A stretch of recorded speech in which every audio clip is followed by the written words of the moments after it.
अनिल जैहिंद जी, अनवर अली जी, Rajendra Pal Gautam ji, Jagdish Prasad ji, advocate Yunus जी, advocate Rajiv Ranjan जी, राजन जी, विजय चौधरी जी, संजय वाल्मीकि जी, विनोद चौधरी जी, मनोज प्रसाद प्रजापति जी, भागीरथ मांझी जी, भाइयों और बहनों, आप सबका यहां बहुत बहुत स्वागत।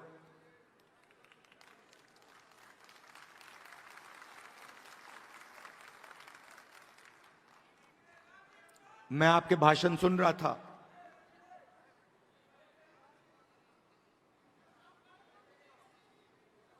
संविधान की बात हो रही थी।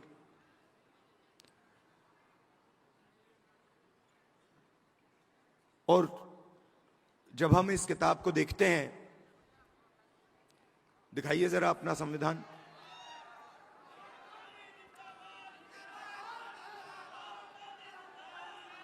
ये देखिए,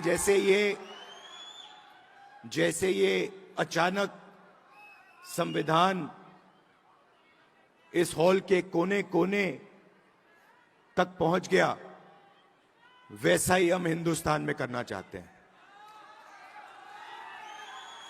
मगर हमारे लिए ये सिर्फ एक किताब नहीं है।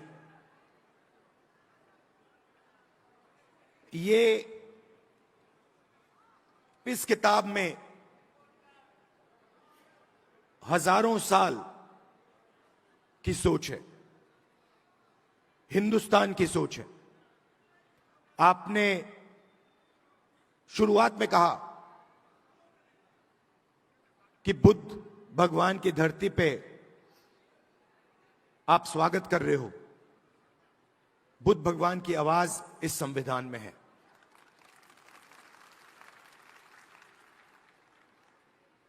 और हर स्टेट में जो बड़े से बड़े महापुरुष हुए हैं, चाहे नारायण गुरु जी हों, बसवना जी हों, फूले जी हों, गांधी जी हों, अंबेडकर जी हों, इन सब की आवाज इस संविधान में है। मगर सिर्फ उनकी आवाज इस संविधान में नहीं है। इस संविधान में एक और चीज है। इस संविधान में जो हजारों साल से इस देश में दलितों को, पिछड़ों को, आदिवासियों को, उनके खिलाफ जो अन्याय किया गया, जो लाखों करोड़ों रुपए, लाखों करोड़ों लोगों का जो दर्द है, दुख है, वो भी इस संविधान के अंदर आज तक है।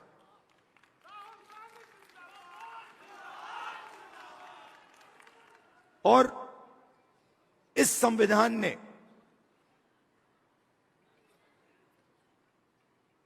उस दर्द को पूरी तरह नहीं, मगर थोड़ा सा कम किया है।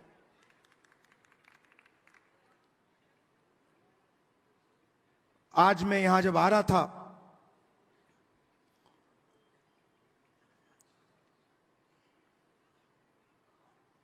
गंगा जी की ओर मैंने देखा, गाड़ी में बातचीत हो रही थी और मैं सोच रहा था कि ये लगती तो एक नदी है,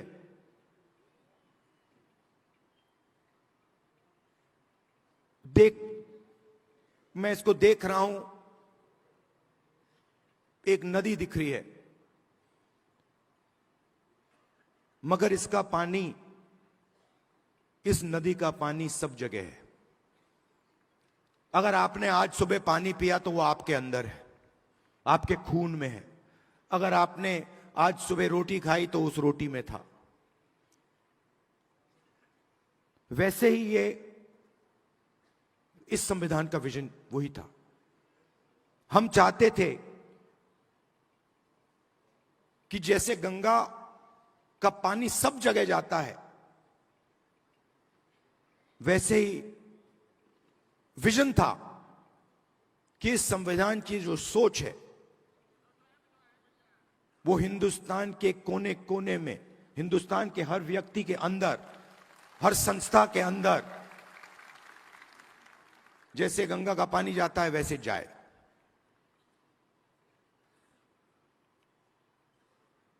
और कुछ दिन पहले मोहन भागवत कहते हैं कि गंगा गंगोत्री में नहीं शुरू हुई। हिंदुस्तान को आजादी 15 अगस्त 1947 को नहीं मिली,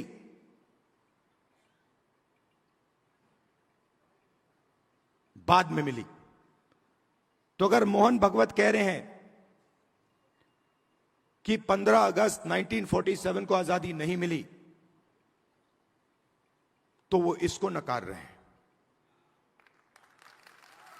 वो कह रहे हैं, खुले स्टेज में कह रहे हैं कि इस किताब में जो सोच है उसका हिंदुस्तान के लिए कोई मतलब नहीं है।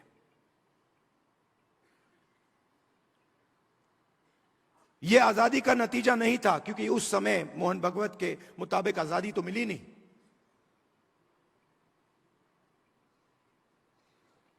और इसकी सोच को, अंबेडकर जी की सोच को, गांधी जी की सोच को, बुद्ध भगवान की सोच को, फूले जी को की सोच को वो मिटाने लगे हैं। हिंदुस्तान की हर संस्था से, हर इंस्टीट्यूशन से, फाइनेंशियल सिस्टम से, इकोनॉमिक सिस्टम से, पॉलिटिकल सिस्टम से, सोशल स्ट्रक्चर से मिटा रहे हैं उसको। आप मुझे बताओ, इस किताब में कहां लिखा है कि हिंदुस्तान का पूरा धन 2-3 आदमियों के हाथ में जाना चाहिए? कहां लिखा है इस किताब में?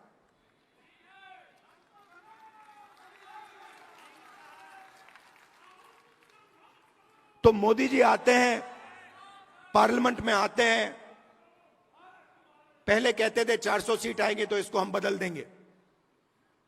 और फिर जब आप लोगों ने, हमने मिलकर मोदी जी को संविधान की सच्चाई समझाई, तो फिर पहले दिन इलेक्शन के बाद आए तो फिर ऐसे आए थे। मगर चाहते थे कि मैं उसको उठा के फेंक दूं। मगर हिंदुस्तान की जनता ने कहा, भैया अगर आपने सिर पे नहीं रखा तो हम तुम्हें उठा के फेंक देंगे।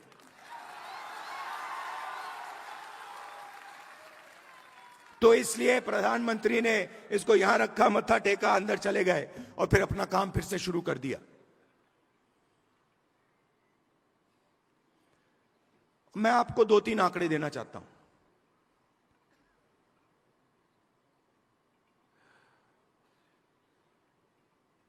सबसे पहला आंकड़ा, आपने रिप्रेजेंटेशन की बात की। आपने कहा कि पॉलिटिकल रिप्रेजेंटेशन होना चाहिए।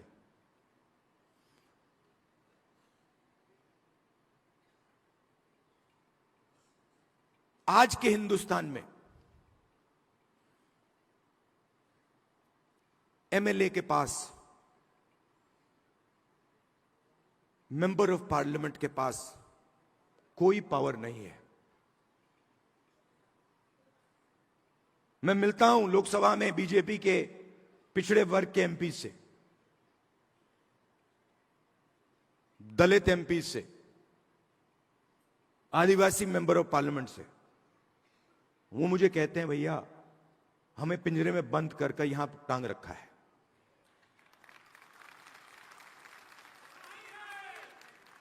पावर कहीं और है, रिप्रेजेंटेशन कहीं और है। इसका यह मतलब नहीं है कि रिप्रेजेंटेशन नहीं मिलनी चाहिए, मिलनी चाहिए, जरूर मिलनी चाहिए और मिलनी चाहिए। मगर मेरा कहना है सिर्फ रिप्रेजेंटेशन से काम नहीं होने वाला है। हिंदुस्तान की सबसे बड़ी कंपनियों की लिस्ट निकालिए, अदानी, अंबानी, टाटा, बिरला, लिस्ट निकालिए। 500 कंपनी की लिस्ट निकालिए। इनको हिंदुस्तान की सरकार देश का पूरा धन पकड़ा रहा है। एयरपोर्ट्स, पोर्ट्स, सेलफोन,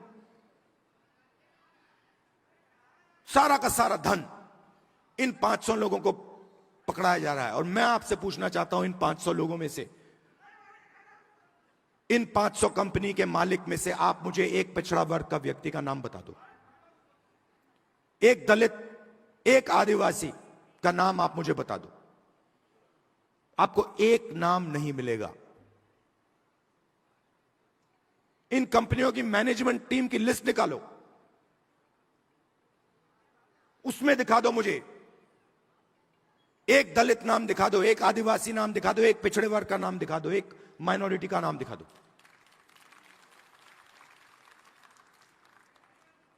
मीडिया में देखिए, एंकर्स की लिस्ट निकालिए, मालिकों की लिस्ट निकालिए। 20-25 कंपनियां, मीडिया की कंपनियां पूरा नैरेटिव बनाती हैं, हिंदुस्तान का नैरेटिव बनाती हैं। उसमें किसान की कभी बात नहीं होगी, पिछड़ों की कभी बात नहीं होगी, दलितों की बात नहीं होगी, मजदूर की बात नहीं होगी।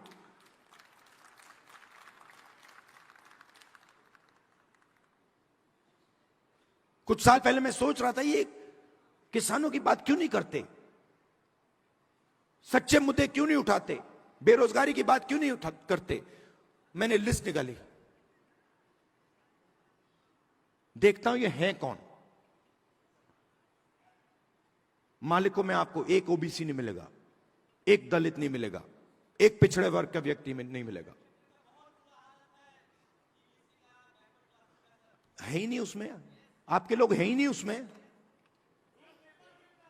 आप प्राइवेटाइजेशन की बात होती है, आप मुझे बताओ कौन सी प्राइवेट कंपनी में दलित, आदिवासी, पिछड़े वर्ग के लोग मालिक हैं, मुझे बताओ।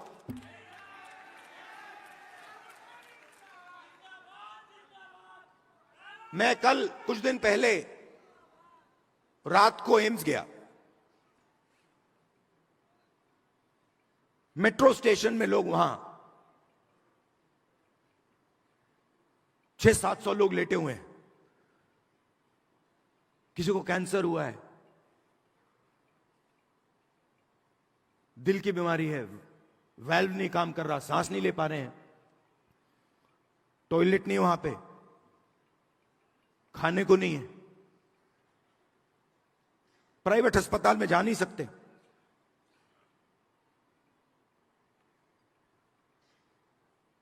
पूरा का पूरा सिस्टम, चाहे वो प्राइवेट अस्पताल हो, शिक्षा का सिस्टम हो, स्वास्थ्य का सिस्टम हो, बिजनेस का सिस्टम हो, आपके लोग हैं ही नहीं उसमें। आपने लड़ाई लड़ी, बहुत अच्छी लड़ाई लड़ी, और राजनीतिक रिप्रेजेंटेशन आपने पा लिया। मगर अगर मैं आपको सच्चाई बताऊं तो आपको सत्ता कहीं नहीं मिली। क्योंकि हुआ क्या, जब इन लोगों को पता लगा कि पिछड़ा वर्ग, दलित ये रिप्रेजेंटेशन ले रहे हैं,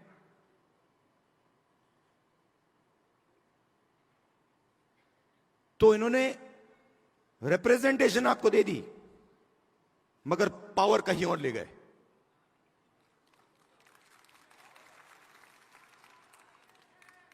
पावर कहां गई? Power Adani Ambani, power RSS, हर संस्था में अपने लोगों को डाल देते हैं।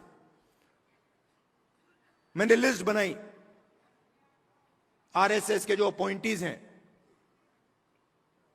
हजारों अपॉइंटीज होते हैं सरकार में, बोर्ड, कॉर्पोरेशन, गवर्नर, हजारों होते हैं। मैंने लिस्ट निकाली, ये आरएसएस सत्ता के सिस्टम में किसको डाल रहा है। उसमें आपको एक पिछड़े वर्ग का नहीं मिलेगा, एक दलित नहीं मिलेगा, एक आदिवासी नहीं मिलेगा।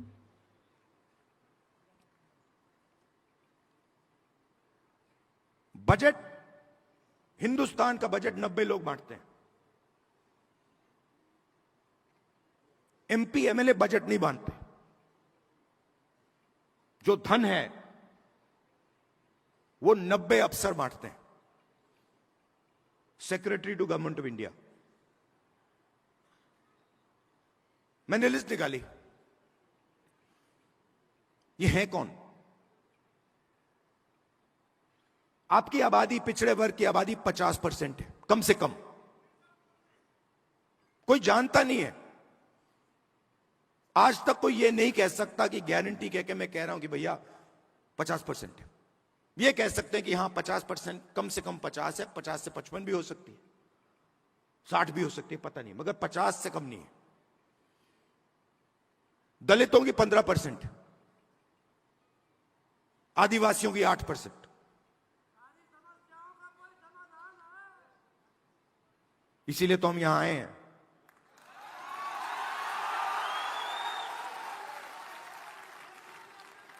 तो तकरीबन 90% दलित, आदिवासी, पिछड़े वर्ग के लोग माइनॉरिटी हैं। और अगर आप उन अफसरों की लिस्ट देखें तो 90 में से 3 ओबीसी वर्ग के हैं। आपकी आबादी 50%, 90 में से 3 आपके। और अगर हिंदुस्तान की सरकार 100 रुपए खर्च करती है बजट में, 100 रुपए बांटती है, तो ओबीसी अफसर 5 रुपए का निर्णय लेते हैं। आबादी 50%, बजट में भागीदारी 5%।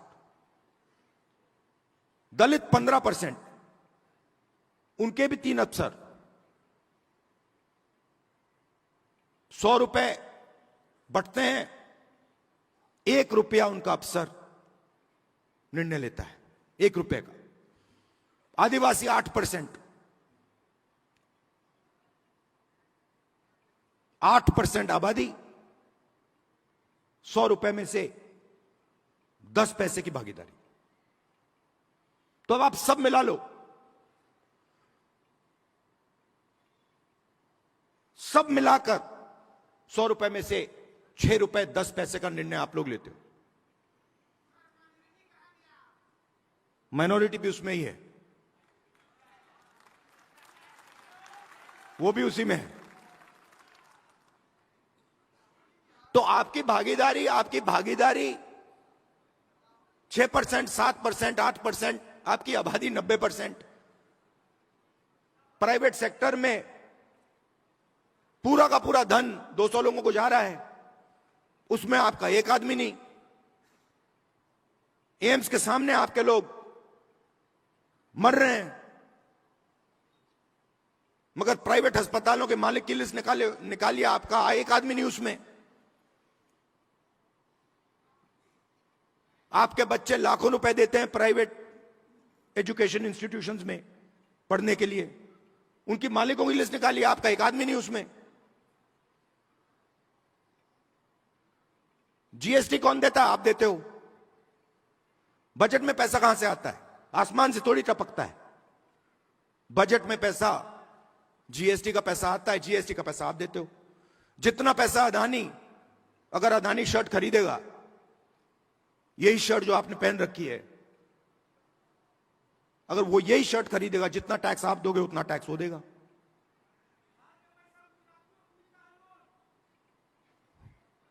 तो हो क्या रहा है? आप मेहनत कर रहे हो, आप जीएसटी दे रहे हो, आपके जेब में से पैसा निकलता है, महंगाई बढ़ती है, आपका पैसा कहां जाता है? प्राइवेट अस्पताल में जाता है, प्राइवेट यूनिवर्सिटियों में जाता है, सीधा ट्रांसफर हो रहा है। दलित, आदिवासी, पिछड़े वर्ग, माइनॉरिटीज, आपके जेब में से पैसा ट्रांसफर हो रहा है बस, और आप देखते रह रहे हो। यह प्रॉब्लम है। अब पहला कदम हमारे लिए क्या है, मैं आपको बता देता हूं। पहला कदम हमें यह पता लगाना है कि सच्ची स्थिति क्या है, सच्ची सिचुएशन क्या है। जाति जनगणना, और हम छोड़ने वाले नहीं है। और ये बिहार वाला जाति जनगणना नहीं, ये फेक जो जाति जनगणना इन्होंने किया है लोगों को बेवकूफ बनाने वाला, ये नहीं। और जाति जनगणना के बाद आप क्या एक्शन लेंगे वो सबसे जरूरी है। जाति जनगणना क्या है? जाति जनगणना एक्सरे जैसा है। किसी को चोट लगती है, डॉक्टर के पास जाता है, कहता है डॉक्टर मेरे हाथ में दर्द है। डॉक्टर एक्सरे करता है, कहता है हां हाथ टूटा हुआ है। तो जाति जनगणना एक्सरे, एमआरआई जैसी चीज है। उससे दूध का दूध, पानी का पानी हो जाएगा। सबको पता लग जाएगा हमारी आबादी इतनी है, भागीदारी इतनी है। मगर उसके बाद जाति जनगणना के बेसिस पे पॉलिसी बननी चाहिए। तो हमारा विजन क्या है कि हिंदुस्तान का पूरा जो सिस्टम है जो कोलैप्स कर रहा है, क्यों कोलैप्स कर रहा है? क्योंकि अन्याय है। गरीब लोगों के पास रोजगार नहीं है, किसान को सही आमदनी नहीं मिलती, मजदूर को सही कॉम्पेंसेशन नहीं मिलती। क्यों? क्योंकि पूरा का पूरा धन वही 10-15 लोगों के हाथ में जा रहा है। तो एक बार जाति जनगणना होगा, हमें पता लग जाएगा कि किसकी कितनी आबादी है और हिंदुस्तान के सिस्टम में उसकी कितनी भागीदारी है। प्राइवेट अस्पतालों में कितनी भागीदारी है, कॉलेजेस यूनिवर्सिटीज में कितनी भागीदारी है, मीडिया में कितनी भागीदारी है, कॉर्पोरेट इंडिया में कितनी भागीदारी है, ब्यूरोक्रेसी में कितनी भागीदारी है। और उसके बाद हम सही प्रकार से विकास की बात कर पाएंगे। बिना जाति जनगणना विकास की सही तरीके से बात नहीं की जा सकती है। तो इसीलिए मैंने पार्लियामेंट हाउस में कहा है, साफ कहा है कि चाहे कुछ भी हो जाए, मोदी जी के सामने मैंने कहा है,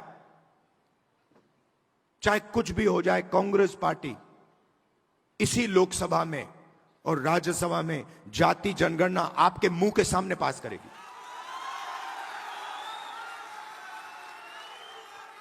और हमने यह भी कहा है कि जो दीवार बना रखी है 50% रिजर्वेशन की दीवार, उस दीवार को हम लोकसभा और राज्यसभा में तोड़ के परे कर देंगे। रिजर्वेशन 50% से ज्यादा होना चाहिए, जाति जनगणना होनी चाहिए और हर जात को इस देश में भागीदारी मिलनी चाहिए। और ये सिर्फ हम नहीं कह रहे हैं, ये सिर्फ आप नहीं कह रहे हैं, ये कॉन्स्टिट्यूशन कह रहा है, ये संविधान कह रहा है, इसमें लिखा हुआ है। इसमें लिखा है हिंदुस्तान के सब लोग एक जैसे हैं, समान हैं और सबकी प्रगति होनी चाहिए, सबकी भागीदारी होनी चाहिए। तो हम कॉन्स्टिट्यूशन के लिए, संविधान के लिए लड़ रहे हैं, संविधान की रक्षा कर रहे हैं और इसकी सोच को हम पूरे देश में फैला रहे हैं। और लड़ाई, मैंने पार्लियामेंट में भाषण में साफ बोली, लड़ाई संविधान और मनुवाद के बीच में है। एक तरफ समानता, एकता, दूसरी तरफ नफरत और हिंसा। और मैं ये आपसे कहने आया हूं जो आपने कहा कि राजनीतिक नुकसान होगा तो भी मैं ये काम करूंगा, मुझे कोई फर्क नहीं पड़ता है। जितना नुकसान हो वो सब हो जाए, मुझे कोई फर्क नहीं पड़ता। ये काम मैं करके छोड़ूंगा। आप सब यहां आए, इसके लिए दिल से आपका बहुत बहुत धन्यवाद। और ये जो मैसेज है आप गांव गांव में फैलाइए, संविधान का मैसेज, जाति जनगणना का मैसेज और 50% रिजर्वेशन की दीवार को तोड़ने वाला मैसेज। धन्यवाद, नमस्कार, जय हिंद।